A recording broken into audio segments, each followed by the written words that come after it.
Hey guys, John from Proofreading University here, and today I want to give you a very brief introduction to Google Docs. So in my job, I would say 90% of my clients use Google Docs, which means as an editor or proofreader, you really need to know your way around. So I'm going to give you some 5 quick examples of how you can use Google Docs in your job as a proofreader, things you may or may not know, and things that just help you do your job a little bit easier. So the first one might seem obvious, but it's worth mentioning, is zoom. There's no style points in proofreading or editing.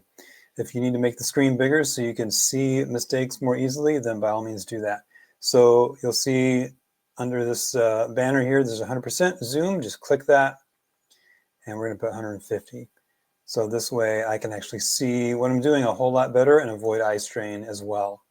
So that's just a very basic thing that, especially if you're older like I am, or at least getting that way, it's a good thing to do. Just click that zoom. No one is going to say anything. No one's going to know. It's okay. And it will help you see things a lot clearer. The second thing is tracked changes. So virtually everyone, when you have a client, is going to want to see what you did. So the way to do that is via tracked changes. The way to get to that is you go over here to this pencil icon on the far right of the ribbon, and you move from editing to suggesting. Now you're suggesting, and anything you change will be noted as such. So let's just, for an example, I just brought up this random baked potato soup recipe that I had. It could be anything. This is where we're going with today. We're going to come down here, and let's say it says 3 tablespoons whole wheat flour. Well, that's not really what I want. What I really want is all-purpose flour.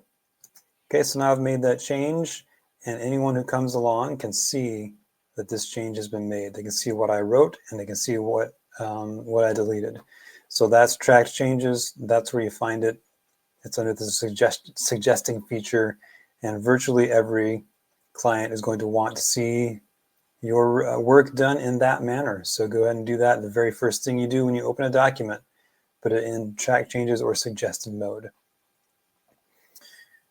Now, let's say that you want to see what the completed document looks like before you send it back to the client, but you don't want to accept all the changes because then they won't know what you changed. There's a way to do that.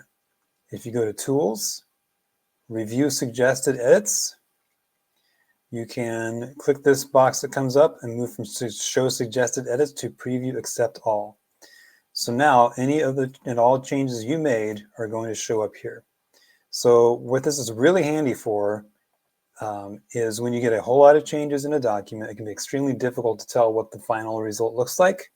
And that's a problem because sometimes you end up missing things that you would otherwise catch. So for example, let's say I accidentally deleted the space between whole wheat and flour when I wrote all-purpose flour. And I didn't catch it when I went back and looked through. Well, if I go over here and I do Preview Accept All, it's very easy to see that that's a mistake. And I can go back and I can fix it. And actually I typed in flour twice even then. So again, that's why you have to go back and look at these things to catch the mistakes that you missed the first time around. So now it looks good. So that's where you find that. That's Review Suggested Edits. Again, something you will be using all the time to ensure that the work you turn in is correct. A fourth thing is oftentimes a client will want you to help with formatting. And so let's say a client wants you to format this recipe. And so this section here, baked potato soup, that's really a title. So we're going to come up here to the styles drop down, and we're going to click title, apply title. So now that is a title. And let's say ingredients and directions, maybe those need to be headers instead of just, bigger text. So we're going to come down here and we're going to do heading 1, apply heading 1. Same thing for directions. Heading 1, apply heading 1. Okay, and now we have formatted the headers and the title of the document. And again, if you want to see what that looks like when it goes to the client and they've accepted all changes, we'll come right back to the Tools, Review Suggested Edits, Accept All, and now I'm going to actually make it a little smaller so we can see. We'll see that what it looks like. And if you want to see what it looks like without any of the changes, then there's preview reject all. That's what it started out with. And then this is where we are. And then the final thing that sometimes you'll want to do is, let's say you have a document you've been working on it for a while, or maybe someone else worked on it before they gave it to you, and you want to see all the changes that happened over time. Well, there's a way to do that in Google Docs. You go to File, Version History, See Version History. So now, when you come in here, you can see exactly what has changed. So here, for example, this is the original text that I dropped in for the example for this video. Here's what it looks like. And then here are the changes I've just made while we're talking, you and me. And so you can see all the changes. Oh, I guess I made a few others before I signed on. But anyway, you can see, what happened, what changed, what I changed. And that's how you see what happened. And I actually have one more bonus tip to show you. There's one more thing that does come in handy because it can show you things you can't otherwise see. So let's say you want to see if there's any other formatting issues or maybe any extra spaces or anything of that nature. There's a way to do that. Come to View and Show Non-Printing Characters.